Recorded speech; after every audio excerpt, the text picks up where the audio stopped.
So we just picked up our new Damon Challenger, and we have this TV up here. So I'm going to try to figure out, I'm going to take this apart, pull it out, and see if we can fit it for a new flat screen. First thing I did, I removed these 6 screws from the side of the TV. And now I'm going to pull the bezel off and see what's underneath there. So after removing that bezel, I found that there's 8 screws on each side that look like they're holding the TV in. So I'm going to pull those out right now. Alright, so I pulled those 8 screws out, and where this TV is angled downward when it's screwed in, it is heavy. It's going to come down pretty quick. On the back side, you can see in here, that's holding the TV up against the thing so it doesn't fall right out. So now I'm going to remove the TV. Fortunately, when I removed this, the cables that were attached to the TV were long enough to sit it on the seat. The power cable, I thought originally ran in behind here, but it actually runs into the media cabinet over here. So I'm going to unplug that and disconnect it. Alright, so I noticed there's one thing that I messed up. I did not realize that there's a screw here, in here, underneath the bezel, that was also attached to the TV. It didn't seem to matter. The TV just popped right out. So now, looking at this from the inside of this box, I can see I've got screw heads. 1, 2, 3, 4 that came through the box. On the other side, I had the screw tips on the same spot. Then I have, looks like 1, 2 in the back. There might be some behind this wiring that I'm going to have to move, and then I've got a couple going into the roof. These screws are inside this cabinet, if you can see them in there. So I'm going to take those off now. Hopefully I can remove this whole box in one piece.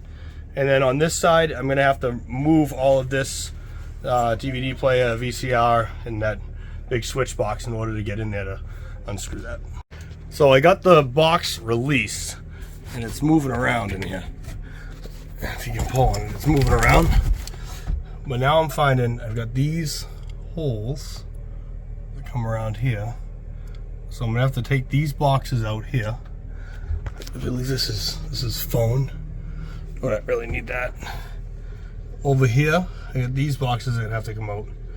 All these wires can come through because they're all the cable wires.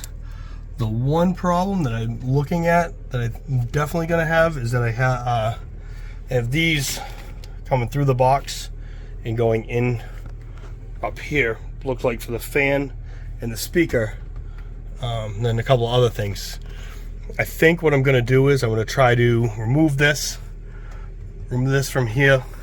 I'm going to try to collapse this box in on each side, and then I'm going to use either an oscillating tool or a jigsaw to cut this out to pull this wire through. So I've removed this bracket from this side so far, and then I took these metal brackets off because they're very, very sharp. That's how I know. All right, I took all the boxes out. And in here, I pulled the coax wires. I took all of this stuff out, took it off, pulled the coax wires back. I do want to just mention that you want to make sure, like, these are pretty well protected, pretty well insulated, except for this one that I had to take out. I did go and did check voltage to this before I unplugged it, so I could manipulate this cover to get it through the hole without pulling the whole thing apart or unwiring it. So now I'm just going to continue trying to do these wires and try to take this piece off that's holding this box together and try to collapse the box in on itself. I am going to have a difficult time because it's pinned together in the back, but I'm trying to do as little damage as possible to the box because I want to try to reuse the fabric and the wood that's in it. So I had no luck at trying to collapse this box. I kind of had a feeling that was going to happen, but this is the first time I've ever done something like this in this type of motorhome. So I got my Ryobi oscillating tool. I use a lot of Ryobi tools just because they're inexpensive and I can change the batteries to stuff. I think I have to say not a sponsor. So, but I'm gonna use this. I'm gonna cut through here, and then up through in here so that I can feed this wire out as I pull this box down. I'm gonna do that on both sides. I've only done one side so far, but as you can see, I cut here so that I can feed that wire as I pull this box down. I'll do the same thing over here. All right, I have both sides cut out, and then now you can see that this box is just gonna freely move down. So let me pull that up. Looks good. Nice big hole. So one problem or two problems I encountered when I was pulling that box out. I'll probably push this back up. Two things I encountered. One is that there was actually 4 more screws. They weren't holding it in, they're holding this panel into the cabinet, but they were protruding through, so they were grabbing the piece as I was coming down. The only other problem I ran into was this fabric. The oscillating tool didn't go all the way through the fabric, so I had to kind of tear that to bring it down. Other than that, it seems like it all came out pretty good. Now I got to figure out how I'm going to make this box and put it back in. All right, so measuring this for the LCD, I found a 32-inch TV is 28.8 inches wide, or it's going to vary depending on what TV you have. So I get 27.25 here. So if I had a 28-inch TV, I'm going to at least have a 1/4 inch overhang on each side, which is going to fit in between the cabinets. So as long as your TV is 32 inches wide or less, you'll have some room here. So the other thing that I noticed with this box is angled downward.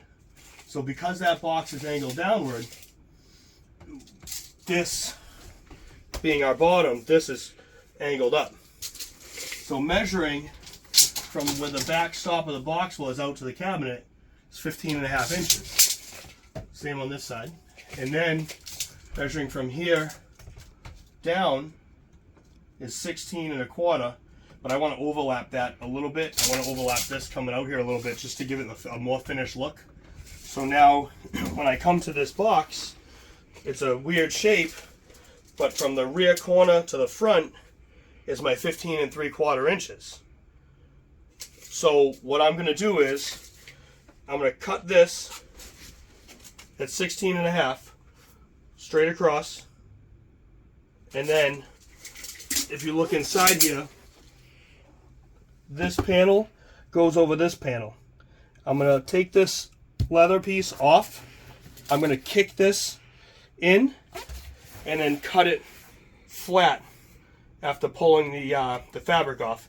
I'm going to cut it flat and then rewrap the fabric so that I can use this box. I don't have to buy any more material, and it's going to give me that finished look I already had. I'm not going to put that plastic bezel back on right here. This is cracked and old. I'm not going to use the plastic bezel. There's these little holes. I haven't decided if I'm going to leave them yet, or you can actually get I might get one of those like a leather kit for your car and put them back in. So I'm going to unwrap this, I'm going to cut it, and then I'll be back. All right, just an update here on where I am. So just an update on where I am. I took this cover off. I peeled back the leather. It's all nice and plush. You have this nice foam here. I just kind of broke this. I could have cut it so much neater and better, but to anybody that says I could have done it a lot neater, I absolutely could have. I just didn't care.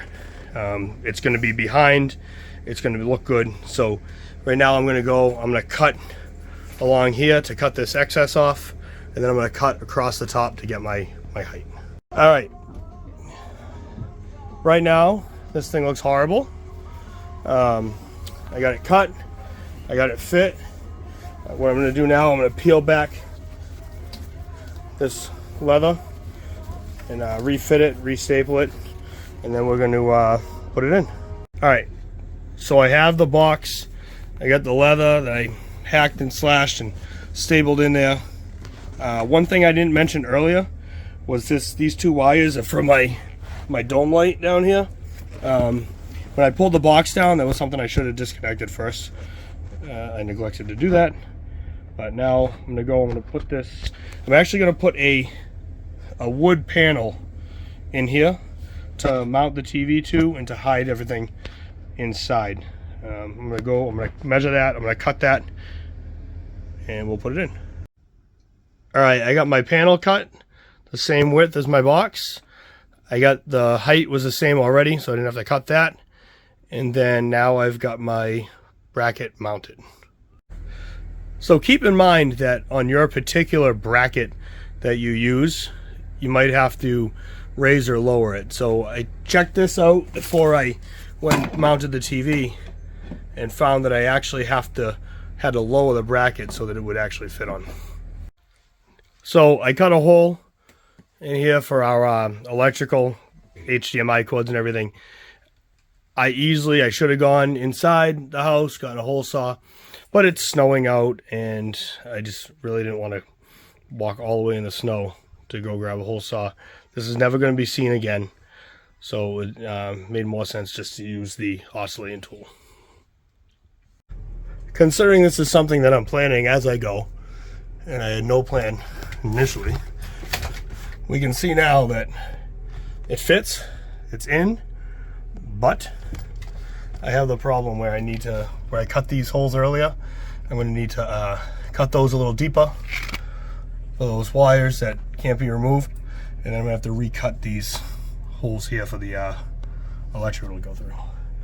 And same thing, I really don't want to go inside and get a drill bit or a hole saw in the snow, so I will be using the oscillating tool.